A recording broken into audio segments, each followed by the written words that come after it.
Hello, you're listening to the Full Circle Network. This is episode 2 of our podcast on Lovecraft Country. This time discussing the episode Whitey's on the Moon. My name is James Preston Poole. I am the lead critic for Full Circle Cinema. My name is Audrey. I'm an occasional feature writer and review writer for Full Circle Cinema. Hi, I'm Mark Tan, the managing critic of Full Circle Cinema. I'm Dominic Dold, and I am also a critic for Full Circle Cinema, although I don't write as much as I should. Same, dude. Don't sweat it. I try not to. Shame on y'all. Y'all are too good of writers not to write more. Thank you. So, for today's episode, we're going to go ahead and start with a quick two-sentence summary of the episode. So last time, where we ended on Lovecraft Country, Atticus, Letty, and George had arrived in the mysterious Arden County. As they spend their time in the mysterious manor owned by the Braithwaite family, they discovered the elusive organization the Sons of Adam and the secrets that lie within it. So, is it fair to say there's a lot going on in this episode? Absolutely. Almost too much going on in this episode. That was my big critique, because it felt like... I'll just say my piece first, because I know you guys felt more positively about the episode, and knowing me, I'll change my mind once I hear your opinions anyway. But for me, it introduced so many things that didn't always feel connected, or it would introduce things and then drop them. Like, in some of the situations where, like, all of a sudden, he remembers, like, oh, well, you know, this person could be your mother because she ran away from a house fire and she was pregnant, you know, and it just sort of comes out of nowhere. Or how they're all trapped in their rooms and they're sort of being viewed in like this sort of parlor, but then you cut later and all their rooms are in the hallway. And it's things like that where I'm like, is this bad writing or is it intentionally meant to be confusing and messing with your perception of space and time because Lovecraft? I mean, that's definitely the way that I took it. For me, I was really hoping the show would become bonkers and just go completely off the wall, and I didn't think that it would happen on episode 2. I thought, like, this is the sort of pace that we had established by, like, episode 6 or 7 when we're getting towards the back half of the season. And honestly, in a lot of ways, I just admire the fact that they went for it on this one and just threw everything at the wall to see what would stick. I'll say this is certainly a much less conventional episode than episode 1. And that was my biggest complaint, is I felt like episode 1 relied very heavily on cliches. But this one right here, this one constantly kept me going like, oh my god, that's where they're going? And I'm still trying to digest it all. And this is, I know, it's weird for me to be so positive about something so messy, but what a glorious mess it was, in my opinion. Wow, you just took everything I was going to say out of my mouth, because like you, I didn't think episode 2 of all things would feature some of the imagery that we would see and some of the plot turns that do happen, because it really is pretty crazy. Because even though it might seem normal weird when we learn a little bit more about the Braithwaites, it gets even more strange the longer we see our main characters spend time with them, and especially in one particular scene where it's basically just a showcase of what they can do to mess with the main characters' minds. And just from that particular section alone, I was very much engaged with this particular episode. I do think it is a little overambitious in some areas, particularly as it gets near the end, to where I'm not quite sure if I'm emotionally ready to get to the point where it involves so much of the genre elements. But overall, while I think it's a messier episode than episode 1, I think I enjoyed this one all the same. I agree with all three of you. It's absolutely kind of a mess, but like Dom said, it's a glorious mess. As much as I want to be objective, anyone who knows me knows that I love me some lore, and this episode just dumped a whole cult's worth of lore on me, and did quite fully explored the main character of Atticus more fully than it had in the first one. And I appreciated how everyone's nightmare or daydream sequences gave a little more insight into their characters. But really, I was mostly here for the lore. The best thing about Lovecraft's style of horror is he really plays into fear of the unknown. I know a lot of horror writers do this, but he just gets so weird and strange with some of his stuff. And what's more strange and unknown than religion, frankly? And the way that this episode kind of works in elements of the Book of Genesis is, in my opinion, kind of brilliant, and I hope they keep going down that path and have more biblical allusions. They don't work in too many like literal elements of the Bible, but instead look for the symbols that were prominent in the Book of Genesis and warp and distort and twist them into something terrifying. And I just love that. I eat that shit up. It's like a milkshake. I drink it up. I loved every bit of that, honestly. From Atticus's snake. Oh my goodness. I want to talk about that scene because at first when it was being set up, I was like, oh, this is such a tender moment for them. Again, would have expected this later in the season, but it felt really sweet and genuine. And then when you realized what was happening, it was like, oh my God. Yeah, and I love how just before then they were placing all the blame for the original sin on Eve, but yet the snake is a phallic symbol. Yes, exactly. So they take it and they expose themselves to be hypocrites while they're calling the main characters hypocrites. There's almost like a level of dramatic irony there that's simultaneously fascinating and kind of humorous and just really f***ed up. Hopping in on that, there's a lot in this series about how literature and now religious texts sort of keep these power structures that put certain people down in place. And now with the Bible, particularly, I forgot who gives the speech about Adam naming the animals and putting everything in their place, but it was just such a confidently nasty and evil villain moment that showed the worldview of so many of the people that Atticus, Letty, and George have to deal with. And it was really fascinating. I love this conversation that the series is having about power structures and the texts and literature that uphold them. Yeah, just to fact check that bit, that speech was given by Samuel Braithwaite, who I want to get a little bit into him because, not so much because of what he represents in terms of the lore specifically, because I'm not really someone who really went into this for that, but just in terms of personalities, just straight away, I thought he was just a fantastic antagonist, because how calmly he goes about telling our main characters about what's happening around them, and how he basically goes into these biblical stories in such a creepy way, even though he's not actually doing a lot on the surface of it, but it's just his mannerism. I thought Tony Goldwyn as Samuel Braithwaite, I just thought he was fantastic. Oh, well, yeah, the performances across the board were, at the very least, pretty solid. Like, ranging from good to great. I still think, who portrays George in this? Courtney B. Vance. Yeah, he's awesome in this role. He's so endearing and likable, but still wears his flaws on his sleeve, and you still want to see him improve because, you know, he does have, like, hints of sexism within him, but he's constantly trying to move past that and be more accepting. And you can see him trying to improve himself while the world around him seems to be stuck in their ways. And one more thing that I want to get to is during that hallucination scene where all of the three main characters are in their separate rooms, you have like that gaggle of old geezers peering through them, just like watching attentively, almost as if their suffering is entertainment in a way.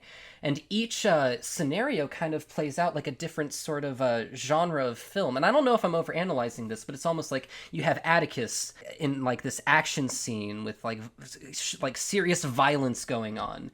You have the disturbing sexual element that was there with Letty, and then you have the tragic element with George. They're all just treating this entire scenario as entertainment, and so this could be commentary on how white societies have always kind of just enjoyed the suffering of black people for entertainment, and it's very disturbing when you look at it on that level. There's a lot of things in this episode that initially seem goofy, but then the more you think about it, you're like, wow, that's really messed up.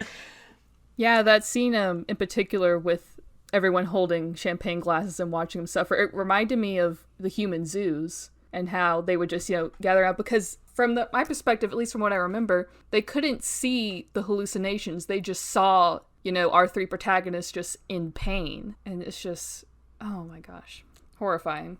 But does anyone else have any other highlights from the episode? Things that they really liked? Scenes?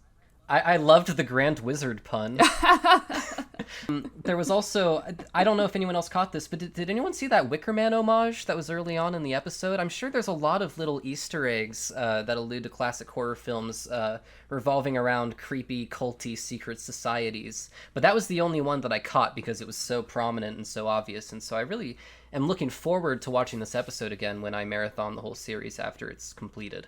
Oh yeah, whenever they were going through the bridge, I was hoping they would they would reference In the Mouth of Madness, and they would just keep going through the bridge and getting reset. But that reveal of the invisible wall was incredible. What payoff? The strength of this show, and it's similar to last episode, is just how willing they are to dive into the very weird parts of genre storytelling. You don't see this very much from HBO. They're always kind of not embarrassed, but trying to quote-unquote legitimize genre storytelling. But this show's nope, boom, invisible walls, shoggoths, magic spells, portal to Eden, there we go. And I love it. It's so entertaining on a base level. Yeah, I would agree with you if it wasn't for the fact that Watchmen came out last year. Which is also a very weird take on the superhero genre. There's a lot of weird stuff going on in that show. And if this sort of symbolizes a turning point for HBO's style of programming, dude, I'm all here for it. Absolutely. If we're going to talk highlights of the episode, as Audrey suggested, we have to talk about just the entire end of the episode. Because once again, wow, a lot to digest. Yeah, there's so much to digest that even the episode's title, Whitey's on the Moon, plays a major role in the climax of this episode, to where that song plays as he's basically being taken over by he's in the ceremony and he's basically being controlled by the other people so he can see a certain vision, and that one thing goes into another, and it gets to the point where the Arnhem Lodge is destroyed. I can't believe they did that so early. This goes back to what you said earlier, Dom, about this feeling like this could be episode 6, and we get introduced to this new place and we spend the episode exploring it, and then it's destroyed at the end. It's where do we go from here? Well, that's why I'm a little wary, because they've already established that everything you're seeing can't be taken for granted. There's a lot of visions, a lot of hallucinations, a lot of fake outs, and I don't know if this is the case because I have not read the source material, but I'm pretty certain the entire ending of this episode is a fake out, because how did George and Co. and Letty get out of that mansion in time? There's so many weird elements to it, and it all feels so rushed. It's almost like a happy, not necessarily happy ending because George dies, but almost like a best case scenario for them, But did he really die? I don't think so. I don't know. That's why I'm genuinely excited for next week, which I wasn't really by the end of the first episode. And now I'm fully into it, and I can't wait to see what's next. Yeah, and it doesn't help that throughout that entire sequence of Atticus destroying the lodge, we don't really see that much of Letty or George, other than maybe one or two shots. It's not like we're cross-cutting between what Atticus is doing versus what Letty and George are doing. As far as I'm concerned, maybe the director is trying to confuse us as to what's actually happening. But again, we'll have to wait for the next couple episodes to see if it's true or not. Yeah, because I feel like if this really did happen, the only thing keeping the plot of the show going is the fact that Letty has a Shoggoth fetus inside of her. What? Did I miss that? Yeah, you noticed that after she had been resuscitated and revived from that gunshot wound, she had that thing crawling in her stomach, and I'm assuming that's a Shoggoth, because they established that cow giving birth to the Shoggoth earlier, so they can plant these, or impregnate other creatures with this thing. So I'm assuming that's where they're going with that.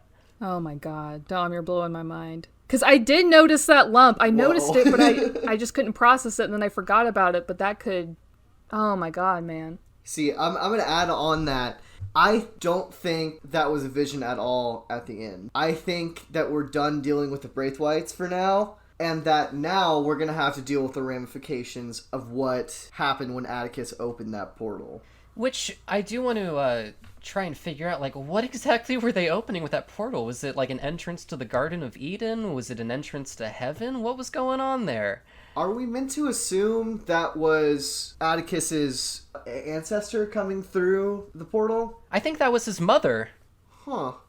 Yeah, which, isn't she dead? If that's the case, like, maybe that's a passage to heaven, and that's what they're trying to achieve, is some way of, not just proving that heaven exists, but being able to move between our mortal realm and the heavenly realm, which would technically, I mean, if they can utilize that for their own nefarious deeds, give them unlimited power. That sounds like a great rest of the season, I'll be honest. Right? One thing I think we definitely need to talk about is the debut of the great Michael K. Williams as Montrose Freeman. This guy is great in everything he's in, and I kind of let out a little squeal of joy when I saw him. Well, they showed him in the photograph in the first episode, so I was expecting him to show up as his father, but we haven't really gotten to see him do too much. So I'm waiting to see where his character goes. Because as of right now, he's just a terrible father to Atticus. Yeah, this was one other area in this episode where I was shocked that it was happening so soon, because usually with a lot of shows, when we learn about certain mysterious characters, and if we ever do find more about them, or if we even see them in person, it usually gets to that point around episode 4 or 5. So the fact that it's happening at episode 2, and the fact that just from what little we've seen of him, he's already such a defined personality, in large part because it is Michael K. Williams playing him, and he's always great in everything. But the introduction of Montrose Freeman and the supposed death of Uncle George, I'm definitely interested in seeing how that's going to progress throughout the season. And I'm very interested to see the implications of George possibly being his real father. Because this whole show so far has been about, well, the first episode it was about, like, legacy and you are your lineage, sort of. But then in this episode it was like, no, actually it's about your individual choices. I'm interested to see this tug of war between what you're sort of bound by blood to do versus your own free will in the time you're currently living in. Yeah. One particular, I guess, highlight, definitely one of the more memorable parts of the show, is something that kind of comes from the first episode, particularly in its use of modern music. And in this particular episode, we're treated to a Marilyn Manson track it happens at the scene where they're trying to cross the bridge, but then they're unable to. So yeah, once that happens, and once we see the Braithwaites approach them and see what they do with them, particularly with Samuel shooting Letty, it's at that point where I wasn't bothered at all with the dissonance between the modern sounding song and the period setting. It was just the tone of it being so dark and brooding. And while I will admit that particular Marilyn Manson song, Killing Strangers, I couldn't help but think about how John Wick used it in the same way. I still think that the context in how it's used, I just thought it was perfect. The music in the show has definitely been amazing. Just hearing so much of what y'all have talked about, referencing other literary works or the songs that are used, really points out one of the main strengths to Lovecraft Country, which is intertextuality. The ability to see how this show is in kind of a conversation with all these other works. They kind of strengthen each other, and it makes me want to look deeper into a lot of the classics, whether it be in film or literature or music, that I've indulged in. Yeah, because one of my big complaints about the first episode was like, okay, you're establishing this very interesting subtext, but you're not doing much with it. And then it's almost like the screenwriters and showrunners were like expecting people to be like that and saying, bet! There's just a lot to chew on and a lot to digest, and I already feel like I missed like half of what they were going for. I think this is definitely going to be a rewatchable show, just because of all the, as Preston said, the intertextuality of it all. Could make a reading list out of every book Uncle George mentions. Well, and every time I was like clearly confused, like, okay, wait, where the heck is this coming from? Like, for example, in the beginning, I was like, okay, this musical montage, like, it's great to see these characters happy, but why are they so happy? And then it's revealed later, okay, they've forgotten everything. There's a spell on them, and clearly Atticus is immune. Okay, cool, you explain that 2 minutes later. And then the same thing happened when I was like, wait a second, how did Atticus get out of his room if there's that spell locking them in? But then they reveal it just like a couple minutes later, like, okay, it's a hallucination. And it's really, really cool when a show intentionally throws you for a loop, but doesn't forget why they did it in the first place and just clarifies things a couple minutes later. They keep pulling Ryan Johnson's, they keep subverting your expectations. And in this show, it really, really works for me. Which I think is very Lovecraft, like, I don't know what's going on, but it sounds neat. Yeah, and I have to admit, just from this discussion, I definitely want to watch this episode again, which is something that I didn't feel about the first episode, because the first episode's pretty straightforward in its themes, in both the science fiction elements and also the parts about race. But with this episode's discussion about religion and just how well it creates this unsettling vibe with the villains, it's just I'm not really sure exactly what to think about every single thing that happens. I just know for sure that I liked it a lot. Any hopes for the next episode? Like, I can't tell if they're gonna start doing almost like vignette style storytelling where they go to a different place and there's another weird thing going on. I kind of hope that isn't the case, but we'll see. I genuinely don't know what to expect, and it's not often that happens with a show. Agreed. And on that note, are y'all ready to wrap things up for this episode? Mm-hmm. All right, so that just about does it for this episode of the Full Circle Network on Lovecraft Country, Episode 2. Congratulations to Audrey. This is their first Full Circle Network podcast they've appeared on. Woo! And congratulations to all of us for watching Lovecraft Country. Yeah, let's all pat ourselves on the back for having an HBO subscription. It's so hard. It's so hard watching a TV show. It really is. I mean, I have to have all sorts of books laid out to understand this. I hate content. I just hate it. All right, well, on that note, sayonara listeners, and make sure you're watching Lovecraft Country.